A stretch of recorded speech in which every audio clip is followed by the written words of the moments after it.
Welcome to the Benaiah show.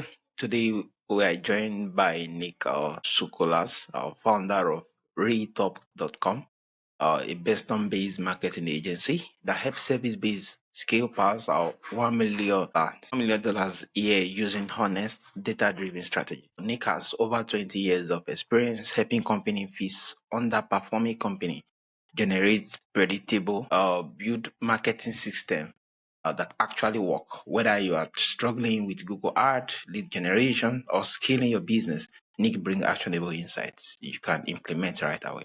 Welcome to the show, Nick. Thank you so much, Arrow. Yeah, thank you. So, Nick, what common marketing mistake do service business make that hold them back? I'd say, there's so many, but I would say a few of them that I'm really putting a lot of emphasis on right now is companies that are basically using correct playbooks, but old playbooks. And I'll give you one example where business owners will call me and actually just say, "Hey, can you run some Google ads for me?"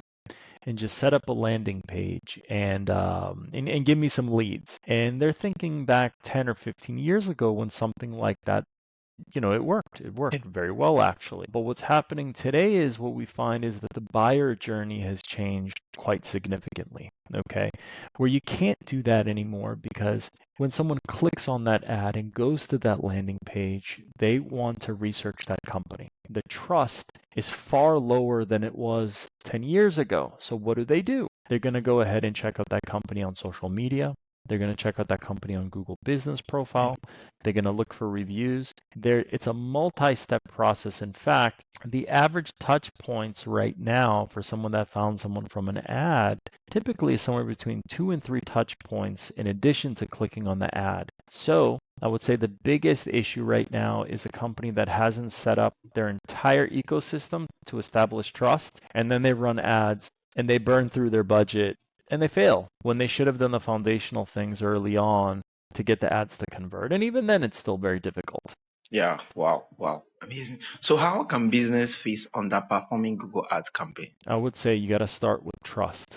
Before you turn on a single ad, what you need to do is jump on an AI tool like a ChatGPT, okay, and say, hey, this is the industry that I'm in.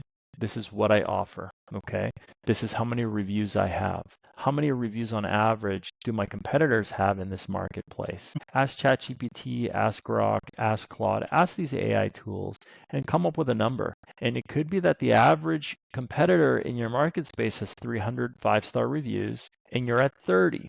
So it might be a matter of cranking up the number of reviews that you have. So when that trust journey begins, when you run ads, you know that more likely than not, you're not going to lose people because of lack of trust. So if you got a new business, it's very difficult to run paid ads in 2025 until you've set up those proper foundations, meaning literally the volume of reviews that you're going to need aside from having a great website and a great offer. You really need those things early on. Yeah, wow, amazing. Thanks for sharing. So, what is your approach for creating predictable lead generation system? Taking a holistic approach. So let's say we have a service company in one market, let's say it's a county, one particular city, or even an entire state. It's assessing where the competitors are for that same service, okay? And then making sure that all of our trust signals are established early. And what does that look like? Number one, a world-class website. And I say world-class because right now, most sites are world-class. So if we have anything less than that, we're just below the average, right? World-class website, Google Business Profile, world-class level trust signals, right? Making sure that we have lots of content in that profile, lots of pictures showing not just the brand and the offerings, but potentially even the owners of the company and the team, humanizing the brand, localizing the brand, showing the area, and then ramping up lots of 5-star reviews. So a lot of business owners, before they go digital, a lot of them have been working on word of mouth, going back to all those customers that you found through word of mouth and getting those reviews. Okay, so now we have a certain level of trust. And then we have social media, going into the social media, setting up beautiful banners, beautiful profiles, and getting at least 30 days worth of really professional, excellent content there. Okay, not for that content to go out and find customers, but when we do start creating the ad campaigns and that traffic starts coming in, that's very direct and very expensive, we know it's going to convert. And then we go to the platforms. Google Ads, for example, Google Ads is responsible for 44% of the first clicks when someone is looking to become or hire a service. 44%, almost half. Okay, so that's going to be one of the biggest platforms for growth and scale. Okay, before we turn on those ads, we have all those foundational things built in place, and that's going to increase the likelihood of those campaigns converting. Wow, wow. Amazing, amazing. This approach is really holistic, and the fact that people doesn't just more like just clickable, just get to buy. They have a lot of touch points before they could actually make that decision and before buying. So how do you balance hands-on clients work with building scalable systems? It's a great question, right? A lot of the things that we do, they're repeatable, right? So I've actually seen like the most successful clients have, how can I put this? They have a system in place in everything. They have a financial system, they have a service system, they have a production system, a sales system, and they have a marketing system. Okay. And I think it's important that that marketing system be on repeat. All the tasks needed to produce leads consistently be on repeat. And I think it actually just is a lot of math early on, right? So if we look at a company that needs, I'll give you an example. They have, a team of 3 salespeople, an owner, a scaling small business, right? They know every day to stay profitable, they need to do 5 sales, whatever that product is. Could be HVAC services, it could be a law office, whatever it is, it doesn't matter. But they know 5 sales gives us enough revenue to cover all of these costs and make a profit, right? Then we need to say, all right, for every 5 sales, how many people needed to inquire to get those 5 sales? Well, maybe 15. So we need 15 inquiries per day, or 15 leads, right? Real leads, not just people filling in a form. Well, what is it going to cost to get those leads, right? And then backing out that math, like looking at someone's last 12 months of production and say, what is the percentage of leads that came from organic, that came from social media, that came from referrals, that came from repeat business, that came from joint ventures, that came from advertising, okay? And creating a formula. And we might say, okay, if we need 15 a day, 8 of those leads are already coming in pretty automatically from the following sources. Let's document that, okay? Well, we need 7 more. Where are they going to come from? Now we can go ahead and go into a platform like Google Ads and say, all right, we need 7 leads. How much traffic exists for these services every day in this market? How many people are searching? Do we have enough searches? Check. What is the cost for that search? Low range, high range. Well, if we were in the middle range, how much does it cost? It's going to cost $100. Check. Number 2, what is it going to take to run those campaigns and get that traffic into the site to create those 7 leads? Check. So it's very important you start from the beginning and you work the system backwards. Okay. Once you can do that forecasting, then you can build a predictable system. So it's a lot of math. It's less art than it is science building these predictable systems. Wow, wow. Amazing. Thank you for actually more like sharing the system or what every service business will actually go through before actually even just reaching out. So that at least they can actually maintain their sales consistently for the period to actually stay profitable. So how do you determine which marketing channel are worth your investment? That's a great question. So I would say there's a few things that you need to do. And I would say this has 2 parts to it. The first are baseline costs. Like, should a business be outsourcing their online marketing to an agency, right? Versus doing it themselves. Um, and there are some rules of thumb, right? A typical service business is reinvesting 10% of their revenue minus their cost of goods sold, right? Back into marketing pretty consistently, right? Stable business, that's a very common budget. Some businesses, they're a little bit more conservative. It might be 5%. Other businesses, they're in a growth trajectory. They might even be as high as 20% or 25% because, they need to ramp up, right?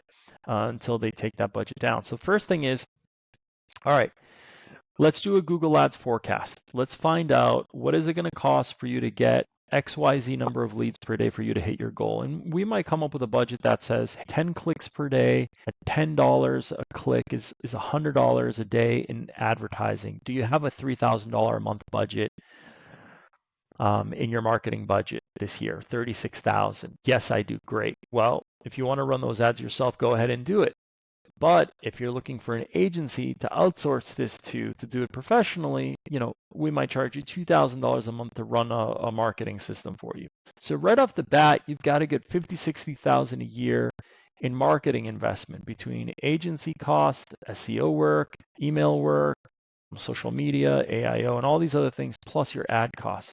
If you got a $50,000 a year expense, are you already doing $500,000 in revenue to be able to now buy your time back and have a professional company do it for you? No, I don't. Don't do it yet. You're not there yet. Okay. Or are you willing to spend 20% of your revenue? You're at, 250,000 a year in revenue, but you're happy to reinvest that and take that off your plate to grow revenue. You're not as profit margin conscious in your business right now because you're in the early stages and you're happy to just reinvest. Elon Musk didn't make money for years in his companies, Yeah. reinvest. That's a different world. That's cool too. But I would say a good rule of thumb is, hey, you got $500,000 in revenue coming in, you got a $50,000 a year expense to scale this up, go for it. If not, do it yourself or hire freelancers, go to Upwork. There's nothing wrong with that. Or get really good at doing it yourself until you're at the point where you can hand it off. A lot of small business owners, we got to realize the reason they started these small businesses is because they wanted to be self-employed or they didn't make enough money working at a larger company. So they're now the thing that they're good at doing, they're not doing it. They're now doing it for themselves, and they're keeping a lot of that margin in their pocket. They sell a thing for $1,000 this week. They kept 800 of it, right? They're not at the point where they're scaling. So with that being said, you gotta understand where the business owner is. The majority of business owners are like sole proprietor business owner. The electrician that has a truck thing he hunts and kills, he gets to eat today, 100% of it. Yeah. Telling that person to even do online marketing, it's a tricky thing. For someone like that, they might not ever care about scaling and building a company that they're going to remove themselves from and that they're going to sell. So for them, having that conversation is silly. They should stick with word of mouth and just staying top of mind and passing out business cards and just keeping low prices because they don't have all the overhead and just doing a damn good job doing something themselves. And that's an okay model too. Yeah, wow. I mean, thanks for the advice. I think they just speak volumes, and the fact that you will dive into this some misconception of service persons, which I was about to ask. So, what is the biggest misconception of service business have about digital marketing? Yeah, I'd say the biggest one is scale or die. You Yeah, keep hearing this, grow or die. Why? I'll tell you, my electrician that's local here in my town, it's just him. He does no marketing, with the exception of wrapping his van, wearing a nice shirt with his logo on it, and he doesn't ever want to grow. And why should he? If you start a business, you're going to spend 40 hours a week doing something, and you enjoy doing your business, and you don't want to deal with employees. Don't grow it. Don't. You don't have to. You will not die. But get better. Get better or die is real. yeah, Okay? You got to pick one. Either you're going to grow or die, or you're going to get better or die. Now, if you're going to be the sole proprietor entrepreneur and work for yourself all day because you don't want to have employees and you don't want to be part of a big organization, great, but get better. Get better because when you get better, that will ensure that you will continue to get referrals. Okay? And that's your marketing system. Okay. Ask your customers for referrals. They will give them to you. You'll not have to spend another dollar in marketing.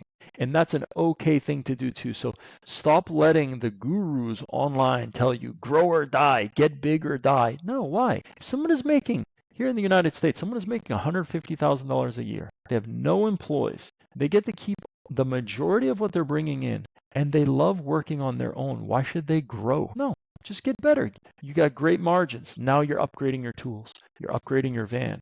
You're upgrading your offering. But no one said that you need to have 30 people on staff and you need to sell your company one day to someone else. Why? You can hand over your clientele list to your son that might join your business one day. Why do you need to do this big, crazy fiasco? Why? I got to tell you, I have a relative of mine. He owned a big restaurant, lots of employees, hated it, just didn't like doing it. He went and bought, I'm not joking, he went and bought a potato chip route. He is the distributor for one particular area for potato chips. He has one truck. He has 100 customers. Every day he wakes up at 3 a.m. He loads up the truck with potato chips. He delivers to all of his clients. He makes a great money. He's on his own. He listens to his podcasts and his music all day. He's home by 3 o'clock. He takes care of his family, and he's always trying to improve his efficiency. And guess what? When he needs to take a vacation, he brings in someone from another area that has another potato chip route and Yeah. says, "Hey, can you cover me for this 2 weeks?" And they do. And when his competitors take a vacation, they're not even competitors. They're just other people with other. When you want to take your 2 weeks, let me know and I'll cover for you. And he's fine. What's wrong with that? I think it's great. Yeah. Yeah, this is really, really amazing. Is the fact that, yeah, sometimes the what we hear every time grow or die, that is more like a limited belief to being that some persons enjoy just walking alone and doing them things by themselves. And this model is just make reference of get better or die. I think it's a lovely model, especially being the fact that a whole lot of superentorship, they love what they do, and sometimes they don't have, because it take a whole lot of guts to deal with people, being that people are a whole lot. So dealing with people is another different thing entirely. Yeah, getting Well, better or die. listen, if you're naturally extroverted and you get sad if you don't interact with 10 different people a day, you probably could own a business and love doing it Yeah, because you're going to have employees and yeah, interactions and the accountant and the this and yeah. the sales. Thrive on it. If you don't, I would say, I'll tell you, I'll give a piece of advice to anyone looking to start a business or actually get a job anywhere. Go online, pay for, even if it's $1,000, I'm not joking, pay for an extensive employee personality profile examination, right? It's going to ask you, 1,000 questions or whatever the number is. And this thing's going to spit out, 20 or 30 characteristics you have psychologically, okay? And then go into ChatGPT, upload yours, and say, hey, I'm looking to get a job doing this or start a business doing that. How much of a match am I, my brain, and by the way, we're not taking into account skills or experience here. How much of a match is my brain, my personality, on a scale of 0 to 100 to the following role, 100 being the most? If it tells you 30, don't do it regardless of the money, because ultimately you're going to fail at it because you're going to be swimming upstream. There's no sense in doing that. I'll tell you, I did one for me recently, and I was like a 96 out of 100 for what I do all day. And guess what? I wake up every day, I love what I do. I had an employee once that for their position, they had all the experience in the world, all the certifications, the resume, and even the skill set, but they kept failing at their job. I couldn't figure it out. Made no sense. Little things too. I took their employee personality profile assessment and I did exactly what I just described for them. And they were 40 out of 100. Ooh, Not based on skill, personality. personality. And Yeah. in fact, they were actually more their personality fit more being a freelancer or potentially even having their own consultancy and being on their own. They could not work for an agency. Okay. We ended up letting them go. And guess what? They're actually thriving right now. They just do individual consulting. So, don't swim upstream. You'll waste a decade. I see this with kids too. They want to do what their parents did. Their parents had some success doing XYZ, and they're like, I'm going to do that. Yeah. And then you find out they're a completely different person. And they wasted a decade. They wasted a decade of their lives. Use these tools. A great company is called Criteria, Criteria. It's $3,000 a year for a membership there. I don't know what else they charge, and I could be wrong, but they do an amazing, amazing assessment of people. And again, experience, I could care less. It's funny, the person I hired to take over that role had zero experience in that role, but they were rated 92 out of 100 for that role. In 60 days in training, they're flying now. You would think they had 10 years experience because the brain is swimming with the stream now, not upstream. Wow, amazing. So what? Thank you so much for all the stories and the analogy you gave. It just speaks volumes to a whole lot of other business one should consider before you. Yeah. before you start thinking about structuring your business, putting yourself out there and a whole lot of things so that because burnout is real, right? And just hearing it, yeah, it's really a lot. Thank you so much. So what is the most overlooked element of digital marketing that drive real results? Mm, I think the most overlooked element is understanding where the customers are coming from. So we're being told right now by every guru to do a lot of different marketing activity. The most common is if you want to be successful, start posting every day to TikTok, start posting every day to Instagram. Okay, it's not a bad thing. It's definitely not a negative, that's for sure. It's a net positive for sure. But instead of doing what the gurus are telling us, why don't we get a mentor that actually has a successful business doing the thing we're trying to do and just saying, hey, John, whoever that guy is, right? Can I come work for you for the next 3 months for free? Well, why? Well, you're in Los Angeles. I'm in New York. I'm looking to start a company doing exactly what you're doing, and I really just want to learn. Go and work for free. In fact, pay them to go work there. I'm not even joking. Pay them. Say, hey, I'd like to come and work for you for the next 3 months. I will pay you to work for you. Go in there, say, I'd like to just work for free in every single one of your departments because I want to start one of these. Okay. Find out where the customers are coming from. That's the number one secret. If the mentor is not willing to ask you, find out where the customers are coming from. Hey, I'm starting an HVAC company. Your last 100 customers, where'd they come from? Oh, 50 found us from Google. All right, that's your marketing plan. 20 people called us from referrals. All right, how can I get more referrals? The next 30% came to us from other contractors. Okay, we know we got to spend time stopping by job sites and meeting other people in the construction trades. That's your marketing plan. Just because some dork said start posting to TikTok every day doesn't mean your customers are actually coming from there. Yeah, In fact, you might build an audience, you might become famous, you might get lots of engagement, you might even become a celebrity on TikTok. yeah. But it doesn't mean your You get 100 the lead. customers. Yeah. So why are you doing it, dummy? Don't do it. Go do the things that are bringing in the customers for the guy that's already done the thing you're doing. Go do that. Your daily activities, 80% of your daily activities when you start the business should be marketing tasks. Do the damn things that are bringing in the customers. Don't do other things. There's no point. You can waste a decade just doing stupid shit like that, excuse my language. Yeah. Go pay the mentor. Pay him. My dad owned a donut shop when I was a kid. 1983 started a donut shop. He bought a building that had an existing donut shop in it, and the owner, I don't know, died or something, so he bought it, right? You know what my dad did? My dad was a very intelligent guy. My dad didn't open the donut shop after he bought it. It stayed closed. You know what he did? He spent the next few months working at a donut shop. My dad never became a baker. He never became the counter person. He never became he just became an owner. He went into a donut shop and worked in all of the roles in that donut shop. Everything, all the shifts. He Good. observed what everyone was doing. I'm pretty sure he didn't collect a paycheck either. And then when he started his donut shop, he knew, hey, you need to have this many people drive by per day, stop at your donut shop. Well, how are they going to stop there? This is conversion rate optimization. You need 4 signs. You need a arrow sign to enter the drive-through. You need a storefront sign so when Yeah. people are stopped at traffic, they can see you. You need a we're open sign for the people at night when the sun goes down to see that you're still open, because even with the lights on, they might not know. He observed this, he documented it. So when he opened his donut shop, he was successful from day one. He didn't waste a decade. He copied someone. Someone's already done the thing you're trying to do. Don't get cute. Don't be cute with your marketing. Just find out what they're already doing. If you want to be cute and you want to do experiments, isolate it to 5 or 10% of your energy. And then if it pops off, if it's awesome, go do more of it. Double down on it. But don't spend 80% of your time just posting on Instagram daily because a guru said to do it. If that guru built the same exact business doing that, all right, good, sold. But if they didn't, don't do it. Come on, man. Yeah. Thank you so much. There's a whole lot of insight.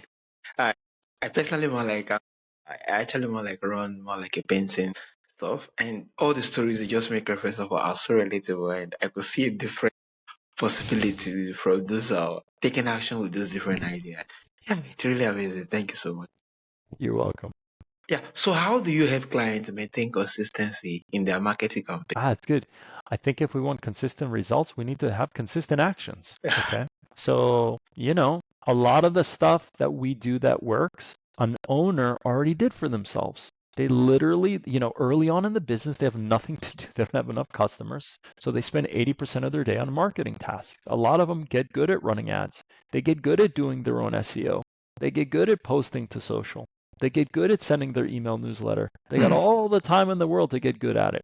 But then what happens? It works. This is the problem. When it works and the business is going up like this, their execution starts to become inconsistent. And what happens? Then sales go ping, ping, ping, ping, ping, ping, ping. If sales goes up, they get busy, they start to do the marketing task, sales goes down, then they do it again, and they go through this loop. So when someone hires an agency, they're not hiring gurus. Obviously, the agency should know enough to execute very well. But one of the biggest things they have to offer is the consistency of executing the marketing tasks when the owner is busy in the weeds of their business. So now we create consistency by doing the things when the owner is on vacation, when they're sleeping, when they're with customers. So that way their sales results, their marketing results are consistent. So you have to realize you can only do so many things, okay? So in your business, if you get good at marketing and now you're with customers, well, maybe you should have gotten rid of dealing with customers then. You got to pick your poison, okay? Or hire an agency to execute the marketing tasks for you. But you should know enough by the time you hire the agency to keep them honest as well, okay? So that's important also. Now you've learned enough, and I think that's okay as well.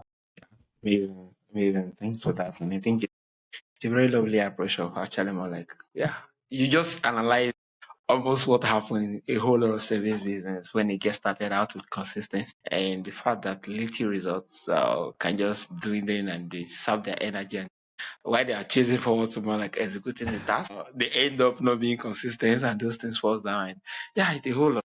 So what is one lesson you have learned from 2 decades in marketing that every entrepreneur should know? Yeah, it's simple, and I'm gonna show you. I brought something today. Yeah. The Ferris wheel. Okay. Most business owners think their job is to run the Ferris wheel. It's not. Okay. Their responsibility is to form the line in front of the Ferris wheel. Okay. Your responsibility as a business owner, as a business leader, is to have a consistent line of people waiting to get on the Ferris wheel. Okay. That is the most important responsibility you have. Look at Disney World. Why do they get to charge 10 times more for their ride than the local fare? Because they have a waiting list. They can charge anything they want. So if you have the ability to serve 4 people a day in your business, set a goal to have 8 people a day, right? You should form a line. I see some business owners, they get busy early on and they get nervous and they slow down their marketing. And I'm like, no, man, if you have to say no to people, you just nailed it. Now, what do you get to do? You formed a line. You can charge more. You can handpick the clients you want to work with, the customers you want to work with. You can now reinvest in making your business better, getting more tools, becoming more efficient, which allows you to offer lower pricing to the premium customers for the premium service. Form a line. Get a waiting list. I love going to my barbershop. There's like 20 people waiting every time I'm there. They won't even take an appointment. Literally, he forms a line every day. Guess what? He charges $10 more than the other barber down the street. That never has a line. Who's winning? The guy with the line. Now, a lot of business owners see the line and they get nervous and they slow things down. No, let people wait. The most successful restaurants, I have a friend, he's a restaurateur.